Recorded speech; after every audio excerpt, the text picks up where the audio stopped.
अब आप देख रहे हैं इस वक्त आज का मुद्दा। कश्मीर से दफा 370 हटने के बाद बौखलाए पाकिस्तान ने यूनाइटेड नेशंस सिक्योरिटी काउंसिल को चिट्ठी लिखी कि इस मामले में वो बैनुल अक़वामी बिरादरी की हिमायत चाहता है, लेकिन यूएनएससी ने किसी भी तरह के इंटरफेरेंस से साफ इनकार कर दिया है। सिक्योरिटी काउंसिल की सदर जोआना रोनेका ने इस मामले में किसी भी तरह के रद्द-ए-अमल से भी साफ इनकार कर दिया है। पाकिस्तान ने खत में लिखा था कि हिंदुस्तान ने यूएनएससी की तजवीज की खिलाफ वर्जी करके जम्मू कश्मीर के स्पेशल स्टेटस को खत्म किया, लेकिन अमेरिका ने भी अब इस मुद्दे पर किसी भी तरह की सालिसी से इनकार करते हुए कहा कि हिंदुस्तान और पाकिस्तान को इस मामले को द्विपक्षीय सतह पर ही हल करना चाहिए। वहीं जुमेरात को वजीर आजम नरेंद्र मोदी ने जम्मू कश्मीर और लद्दाख में दो रियासतों, ये जो अब दो रियासतें बन गई जम्मू कश्मीर और लद्दाख, इन दो रियासतों को लेकर अपनी हिकमत अमली का इंकशाफ किया था। उन्होंने कश्मीरियों को ईद उल अजहा की मुबारकबाद देते हुए मरकज के में उनके जो फलाह बहबूद के लिए मंसूबे बनाए गए हैं उसको कल अपने कौम के नाम खिताब में तफसील से बताया था। उन्होंने अपने कौम के नाम खिताब में 370 हटाए जाने की वजूहात पर तफसील से रोशनी भी डाली। धीरे धीरे मामूल पर जिंदगी लौट रही है जम्मू कश्मीर में और ख़ासतौर से वादी में। और आज जुमा था और आज भी कोई ऐसा वाक़या नहीं हुआ जो कि एतराज़ कुन हो।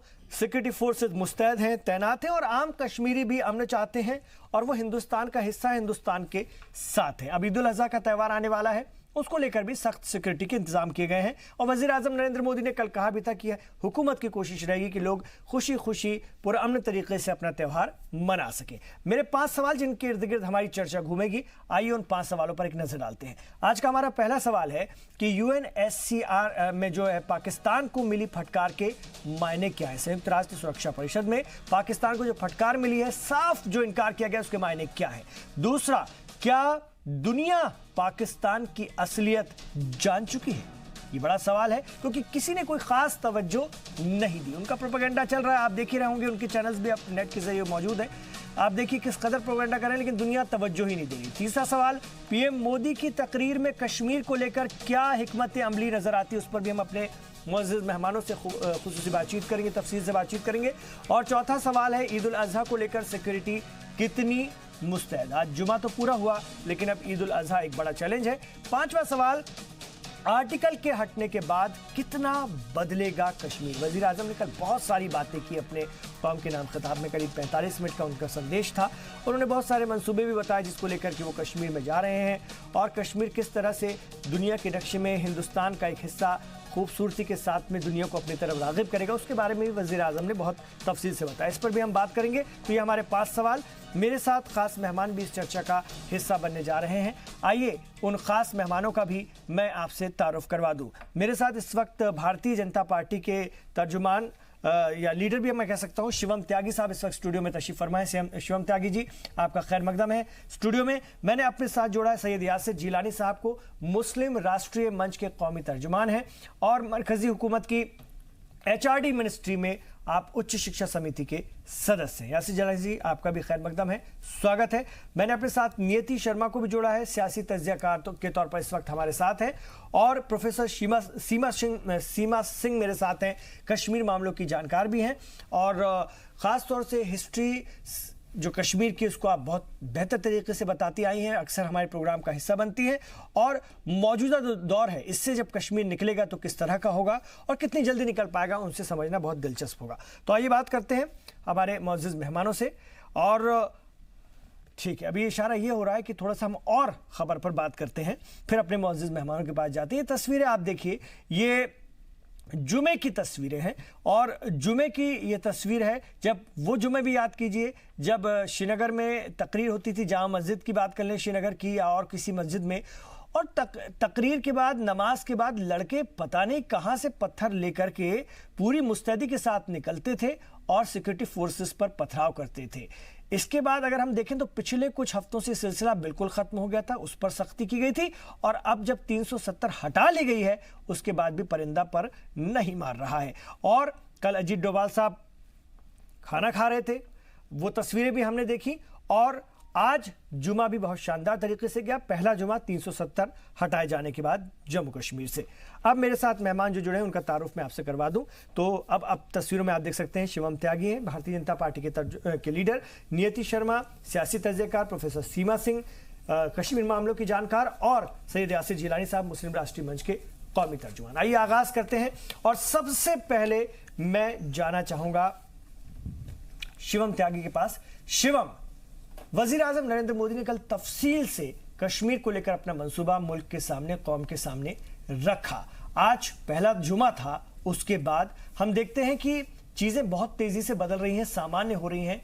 क्या लगता है, जैसा कि दिख रहा है, क्या बिल्कुल वैसा होगा, या आप लोगों के लिए इस हुकूमत के लिए एक बड़ा चैलेंज है? चीजें इतनी भी आसान नहीं है, कुछ मुश्किलात भी पैदा हो सकते हैं अगर सिक्योरिटी कम की गई या धीरे धीरे कम हुई तो।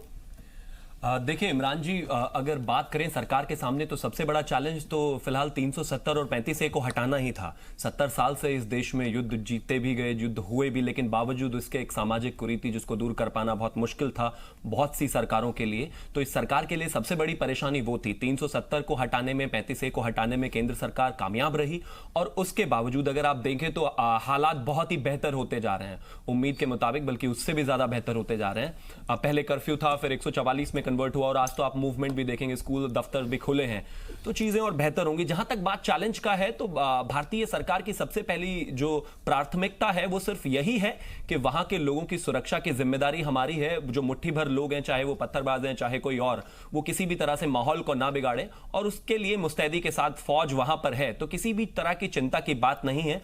और जैसा प्रधानमंत्री जी ने कहा कि ये सब आप ही के लिए है, आपकी सुरक्षा के लिए है, आपकी सेफ्टी के लिए, आपको बिल्कुल परेशान होने की जरूरत नहीं है। और इस देश की पूरी जनता और इस देश की सरकार जम्मू कश्मीर की आवाम के साथ है, और किसी भी तरह की परेशानी की कोई बात नहीं है। चीजें बहुत जल्दी सुधर रही हैं, और आने वाले कुछ समय में आप देखेंगे आम जनजीवन जैसा हमारा जम्मू एंड कश्मीर हुआ करता था, खासतौर पर घाटी, ऐसा ही रहेगा और बेहतर होगा। जी, मैं लौट रहा हूं आपका सैयद यासिर जिलानी जी। मैं आपसे जानना चाहूंगा, आप लोगों ने लगातार काम किया उस दौर में जब जबरदस्त जान का खतरा हुआ करता था, आप लोगों के बीच जाते थे, उनको समझाते थे, कश्मीरियों के बीच आप खुद कई बार गए। चीजें अब बदली हैं। इधर UNHCR में कल अब जो आज हम देखते हैं पाकिस्तान की चिट्ठी को एकदम सिरे से खारिज कर दी गई। जैसे कहते हैं ना, टेबल पर किसी ने फाइल रखी और ऐसा उठा के फेंक दिया, उस तरह का रवैया रहा है विश्व का, दुनिया का, तमाम ममालिक का। इसको हम किस हिकमत अमली के तौर पर देखें? क्या मोदी है तो मुमकिन है? क्या ये तभी हो पाया? हमारी जो रणनीति थी, जो हिकमत अमली थी, जो खासतौर से फॉरेन पॉलिसी है, उसके चलते ये मुमकिन हो पाया? कैसे हम इसको समझें? देखिए, कल जब हमने देखा कि वजीर आजम साहब राष्ट्र को संबोधित कर रहे थे, उन्होंने जो ऑलमोस्ट 36 से 40 मिनट लगातार उन्होंने राष्ट्र को संबोधित किया है, उसमें आपने देखा कहीं भी एक अल्फाज भी हमारे जो पड़ोसी मुल्क है उसके लिए नहीं बोला। तो उन्होंने एक मैसेज पूरे दुनिया को दे दिया कि ये हमारा आंतरिक मामला है, और आंतरिक मामले में हम किसी को भी बर्दाश्त नहीं कर सकते, चाहे कोई सी भी दुनिया की शक्ति हो। तो ये पाकिस्तान को समझ जाना चाहिए था कि जो इच्छा शक्ति वाले वजीर आजम अभी हमें मिले हैं, वो जो बात कह रहे हैं या जो बात करने की कोशिश कर रहे हैं, वो हमारे भारत के जनमानस तो उसको समझ रहे हैं, दुनिया तक को मैसेज जा रहा है। शायद पाकिस्तान समझ नहीं पा रहा है। पाकिस्तान इसलिए नहीं समझ पा रहा है कि पाकिस्तान बिल्कुल बौखला गया है। पाकिस्तान इस वक्त पूरी दुनिया से अलग थलग पड़ गया है। उसको लगता है कि अब जो उसकी एक ही जो पूरी उसकी मोटो है और जो राजनीति उन्होंने करी है, जो उनका वजूद है, वो हिंदुस्तान और खास करके कश्मीर के विरोध के ऊपर उनका टिका हुआ था, जो उन्होंने एक सिरे से खत्म कर दिया। और देखिए, खत्म करने के बाद आपने कल जो 40 मिनट का उनका बयान था, आपने गौर से जरूर देखा होगा, क्योंकि आप उसी वक्त आपकी डिबेट होती है। उन्होंने कैसे शुरुआत करी? उन्होंने शुरुआत करी बिल्कुल क्रमबद्ध तरीके से, बिंदु वाइज उन्होंने कहा कि क्यों 370 जैसा कलंक हटाना जरूरी था। SC ST के बारे में उन्होंने कहा कि आज भी 70 साल की आजादी के बाद उनके पास कोई अधिकार नहीं था, माइनॉरिटी कमीशन जैसी कोई चीज नहीं थी। आप ये समझ लें। अच्छा, कश्मीर जो है, हम बार बार कश्मीर को कश्मीरियत, जमहूरियत और इंसानियत की बात तो लोग करते हैं, जो लोग हमारे साथ डिबेट भी करते हैं वो इस पे जोर देते हैं, लेकिन उनका कहीं ना कहीं फोकस आ जाता है एक कौम को लेके। और हमारे वजीर आजम साहब ने जो बात कही है उसमें ये आई है कि आपको कश्मीरियत और जमहूरियत और इंसानियत को समझना है तो कश्मीर की जो सबसे बड़ी पुरानी रिवाज और रिवायत है, खीर भवानी मंदिर का इतिहास जानना होगा, कश्यप ऋषि के बारे में जानना होगा, सूफिज्म के बारे में जानना होगा, जिन्होंने इत्तेहाद, इखलाक, भाईचारा, मोहब्बत का पैगाम दिया। कश्मीर का पूरा इतिहास 5000 साल पुराना है, उसको वजीर आजम साहब कोशिश कर रहे थे, क्योंकि वहां पे देखिए अब एक रियासत थी, रियासत के बाद आज के दिन में वो यूनियन टेरिटरी हो चुकी है, और केंद्र शासित राज्य जब बन जाता है कोई राज्य तो उसका कमांड जो है सेंट्रल के पास आ जाता है। तो हमारी जिम्मेदारी ज्यादा बढ़ गई है हमारी। जो अच्छा वहां बेचैनी क्यों है, वहां युवा बेचैन है। हम लोग तो अभी भी आप जानते हैं कि कोई ऐसा मोमेंट नहीं है, कोई ऐसा घंटा नहीं है जो हमारी कोशिश ये नहीं है कि घाटी के लोगों से हम लोगों की बात हो रही है, चाहे वो पुलिस थाने के थ्रू हो रही हो, लेकिन हो रही है। वहां पे एक घबराहट कश्मीरियों के बीच में यह है कि वहां के जो लीडर हैं, जो खास करके ये 3 वंशवादी फैमिली के जो जिनकी राजनीति वहां पे 70 सालों से चली आ रही है, उन लोगों ने एक माहौल ऐसा क्रिएट किया है जिन्होंने एक मैसेज दिया है कि अगर सिक्योरिटी फोर्सेस यहां ज्यादा से ज्यादा दिन तक रहती है तो आपके मानव अधिकार जो हैं उसका हनन होगा। जबकि ये भूल जाते हैं कि 90s का जो एरा था, जिस वक्त ये भूल जाते हैं। मैं इसको भी एक बार याद दिला दूं कि मुफ्ती साहब एक ऐसे इंसान थे जिन्होंने बिहार के कटिहार से जाके चुनाव लड़ा था और उसके बाद मरकज में वजीर बने थे, और आज तक कभी कश्मीर में कोई बिहार, यूपी, उत्तर प्रदेश सोच भी नहीं सकता है कि कोई वहां से एक पंचायत कभी चुनाव लड़े। ये मैंने इसलिए जोड़ा है कि हिंदुस्तान के लोगों को ये जानना चाहिए। जो हमारे वहां के वजीर आला एक बार रहे और मरकज में वजीर रहे, गुलाम नबी आजाद, वो भी महाराष्ट्र में बारामती से जाके चुनाव लड़े, जीते, और उन्होंने वहां से रिप्रेजेंटेशन उनका रहा है। लेकिन कश्मीर में कोई इस तरफ का, इस इतराफ का नहीं जा सकता है। अब देखिए वहां पे एक जो भड़काने वाला काम ये है, और हमारी फौज बहुत मुस्तैद है, वो बहुत तरीके से उनके ऊपर ध्यान इसलिए लगा के रखा है कि अगर उन लोगों को, और जो वायदा किया उन्होंने, हमारे वजीर आजम साहब ने कल कहा कि ईद के त्यौहार में आप बिल्कुल फ्री माइंड से अपने त्यौहार को मनाइए। आप दूसरी जगह पे जाना चाहते हैं उसका इंतजाम करेंगे। उसके बाद जो वहां के श्रीनगर के इस वक्त के डीसी हैं शाहिद चौधरी, उन्होंने 2 दिन से अपने ट्विटर को बिल्कुल लोगों के लिए एक तरीके से कहते हैं ना कि एक नंबर दे दिया जाता है कि आपको किसी तरह की मदद है तो आप हमसे करिए। डीसी से लोग वहां पे कांटेक्ट में, किसी को भी श्रीनगर से अगर दूर दराज के इलाके में जाना है तो आप कांटेक्ट कर सकते हैं। थोड़ा सा इस वक्त इमरान साहब जो करगिल और दरास के इलाके हैं जहां पे अभी भी कर्फ्यू जैसी हालात हैं, वहां पे थोड़ा सा माहौल ठीक नहीं है। लेकिन आपको मैं ये सारी बातें इसलिए बताई कि जो काम हो रहा है, जो वजीर आजम साहब ने कहा कि हम IIT ला रहे हैं, हम एम्स ला रहे हैं, हम यहाँ पे सड़कें नई बनाएंगे, हम यहाँ पे इंफ्रास्ट्रक्चर नए तैयार करेंगे, हम यहाँ के लोगों को मेन स्ट्रीम से, जो युवा हैं, एक चीज और देखिए उन्होंने क्या कही, आप सबको समझने की जरूरत है। उन्होंने कही कि अंग्रेजी भाषा का खास करके उन्होंने ये इस्तेमाल किया कि अंग्रेजी जो भाषा है उसको कश्मीरी यूथ बहुत अच्छे तरीके से जानते हैं और बोलना जानते हैं। तो उन्होंने देखिए ये इसलिए ये सारी बातें करी कि जो निवेश होने जा रहा है, जो प्रोजेक्ट, जो नहीं क्यों कहा फिल्मों के लिए, इसलिए कहा, याद दिलाया क्योंकि वहां पे श्रीनगर के जो अभी भी मूवी हॉल है वो बंद पड़े हैं। तो उन्होंने एक एक चीज बहुत माइन्यूट तरीके से, और उनका जो मकसद है कि कश्मीरियत को बरकरार रखना। ठीक है, मैं आ रहा हूं सर। प्रोफेसर सीमा सिंह जी, आपने वजीर आजम की तकरीर को भी सुना और सिक्योरिटी काउंसिल के रद्द-ए-अमल को भी देख लिया, जिस तरह से पाकिस्तान के साथ वहां भी सुलूक हुआ है, कहीं कोई सुनवाई नहीं। अमेरिका ने खुद कह दिया कि आप अपना देख लीजिए, हमें इस मामले में कुछ नहीं कहना, जिससे कि उनको बहुत ज्यादा उम्मीद रहती है और कोई सामने नहीं आ रहा। इस हिकमत अमली को आप कैसे देखती हैं, कैसे ये मुमकिन हो पाया?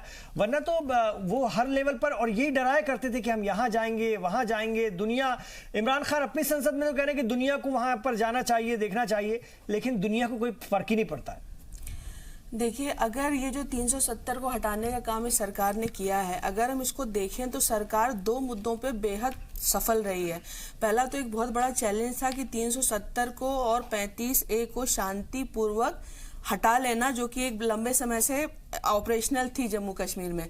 दूसरा एक बहुत बड़ा चैलेंज था कि दुनिया में इस चीज को लेकर के पाकिस्तान प्रोपेगेंडा बनाएगा, इस बारे में सरकार ने पहले से तैयारी कर रखी थी। और जिस तरीके से फटकार पाकिस्तान को मिली है, चाहे वो US का रिएक्शन हो, चाहे वो यूनाइटेड नेशन का रिएक्शन हो, चाहे आज हमने चाइना का रिएक्शन देखा, इस्लामिक कंट्रीज का रिएक्शन हो या दुनिया के और एक मुल्कों बड़ी का खबर आ रही reaction मैडम, मैं माफी के साथ आपको रोकना चाहूंगा, जरा अपने नाज़रीन को बाखबर कर दें। साबिक वजीर मालियात अरुण जेटली साहब की तबीयत नासाज बताई जा रही है। इस वक्त की बड़ी खबर, अरुण जेटली साहब की तबीयत नासाज। कई वुज़रा के अलावा वज़ीर आज़म नरेंद्र मोदी भी एम्स में मौजूद। बड़ी खबर इस वक्त की, ब्रेकिंग न्यूज़ जी सलाम पर इस वक्त की हिंदुस्तान और हमारे बैरून ममालिक के नाजरीन के लिए जी सलाम इंटरनेशनल के जरिए बड़ी खबर, साबिक वज़ीर मालियात अरुण जेटली की तबीयत नासाज। आपको बता दें, वज़ीर आज़म नरेंद्र मोदी के साथ साथ कैबिनेट के कई वुज़रा इस वक्त एम्स में मौजूद। आज थोड़ी देर पहले ही उन्हें एम्स में दाखिल कराया गया था। कुछ तकलीफ ज़्यादा बढ़ गई थी, जिसके बाद उनको जांच के लिए वहां पर दाखिल कराया गया था। ये तस्वीरें आना शुरू हो गई हैं।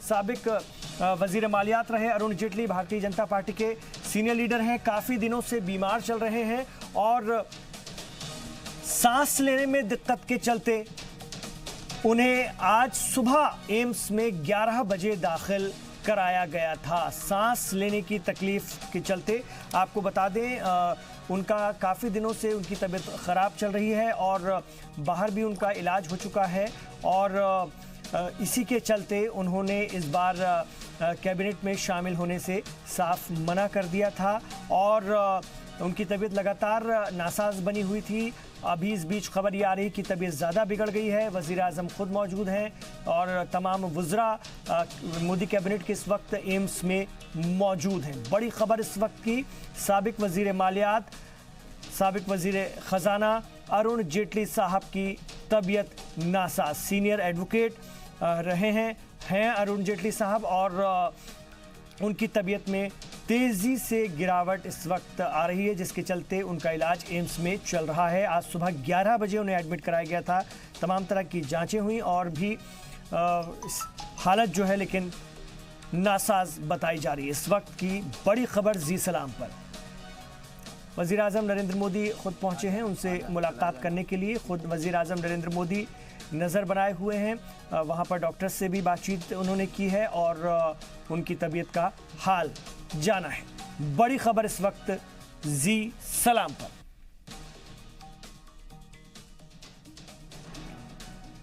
और वज़ीर दाखिला अमित शाह भी वहाँ पर मौजूद हैं। Harshvardhan, doctor Harshvardhan, cabinet minister doctor Harshvardhan मौजूद हैं। इसके अलावा भारतीय जनता पार्टी के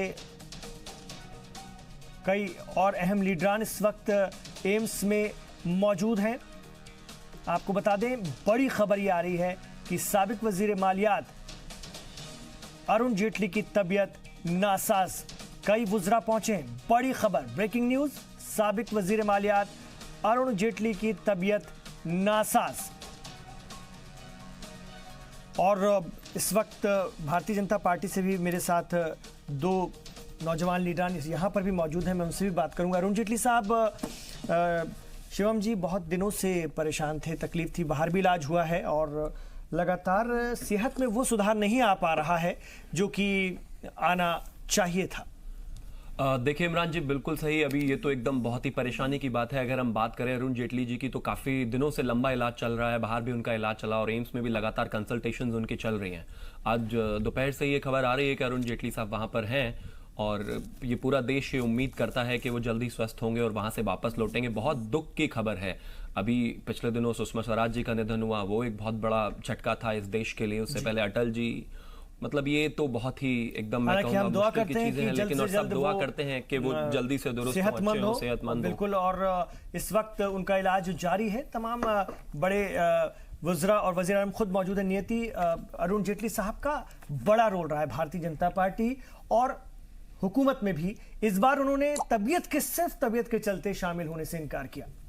देखिए, ये भी बहुत हमें प्रेस करना चाहिए अरुण जेटली जी को। और जैसे हमने सुषमा स्वराज जी को भी देखा था, उनको लगा उनकी तबीयत नासाज रहती है और वो इतना समय नहीं दे पाते, तो उन्होंने अपनी जिम्मेवारियां नहीं ली अभी कैबिनेट में।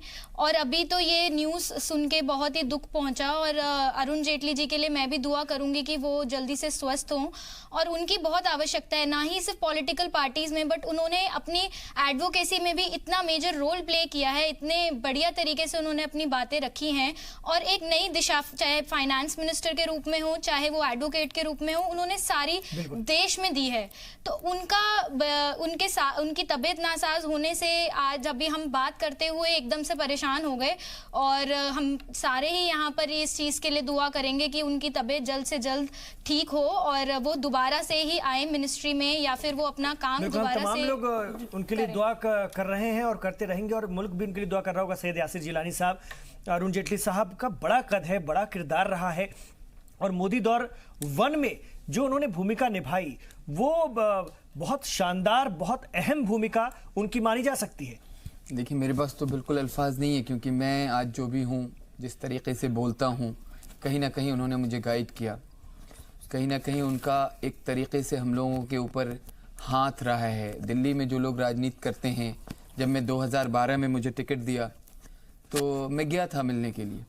उन्होंने कहा कि बहुत ही तुम बहादुर हो, क्योंकि तुमने ऐसी जगह से चूज़ किया अपने आप को लड़ने के लिए, कोई सोच नहीं सकता। तो मेरे पास बिल्कुल अल्फाज नहीं है, और मैं बिल्कुल इस सिचुएशन में, मैं तो सिर्फ मेरी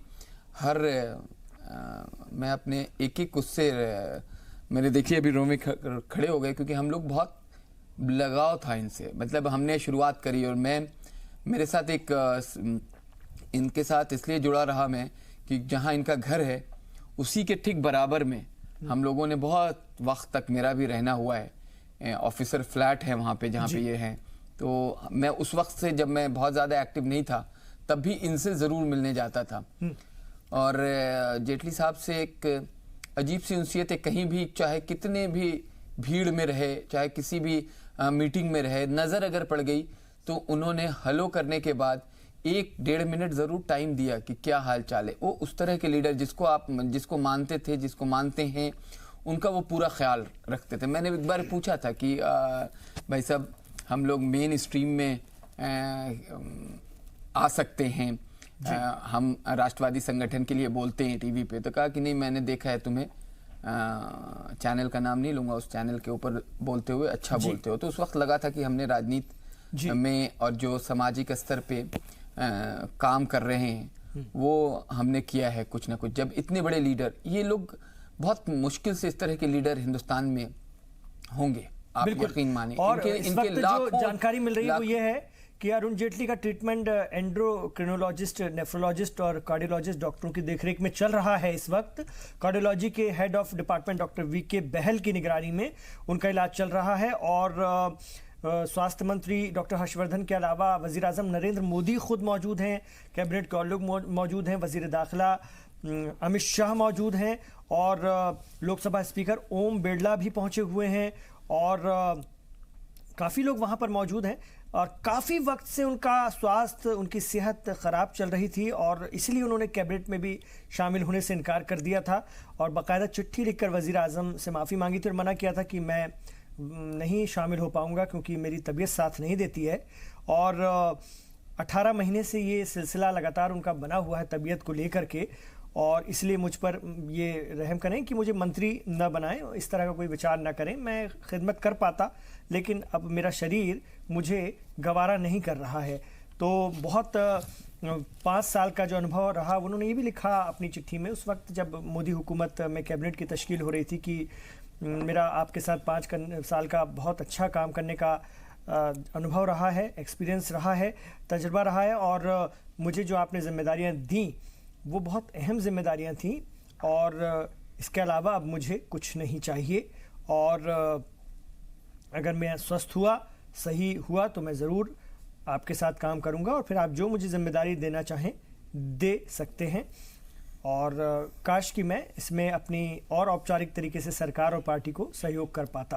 तो दरअसल वो बताया जा रहा है कि सॉफ्ट टिश्यू कैंसर से मुतासिर हैं, और मई में जो है अरुण जेटली साहब को पिछले साल 1 साल हो गया, 1 साल से ज़्यादा हो गया, किडनी ट्रांसप्लांट हुआ था। उसके बाद उनके बाएं पैर में सॉफ्ट टिश्यू कैंसर हो गया है, जिसकी सर्जरी के लिए वो इसी साल जनवरी में अमेरिका भी गए थे। प्रोफेसर सीमा, अरुण जेटली साहब की तबीयत बहुत नासाज है और जिस तरह से तमाम लोग पहुंचे हैं, तो ये कहना यासिर साहब मतलब गलत नहीं होगा कि हालत नाजुक है, तभी वजीर आजम खुद निगरानी रख रहे हैं। हम लोग दुआ कर सकते हैं। नहीं, बहुत चिंताजनक बात है भारतीय जनता पार्टी के लिए भी और पूरे देश के लिए भी जी। और मैं आपको बता दूं कि सुषमा जी के देहांत के बाद स्पेशली जेटली जी को बहुत तगड़ा झटका लगा था और वो काफी व्यथित हैं बाकी लोगों की तरह, लेकिन उनका काफी लंबा एसोसिएशन सुषमा जी के साथ रहा है और उनकी सेहत में इधर कुछ इम्प्रूवमेंट दिखाई देने लगा था और हम लोगों ने देखा कि वो ट्विटर पे भी एक्टिव रहने लगे थे। तो उम्मीद तो हम लोग और दुआ भी यही करते हैं कि वो जल्दी जल्दी स्वस्थ हों, क्योंकि ये लोग एक राष्ट्रीय लीडर हैं ये, और इन्होंने अपनी योग्यता, अपनी क्षमता को हाउस में और देश के लिए हमेशा साबित किया है। जेटली जी के लिए तो मैं बहुत बड़ी प्रशंसक इस कारण से भी हूँ कि न केवल विधि के मतलब लॉ के और इकोनॉमिक्स के, बल्कि लगभग अलग अलग विषयों पे इनकी जबरदस्त कमांड है और हिंदी और अंग्रेजी दोनों के ये बहुत ही प्रखर वक्ता रहे हैं।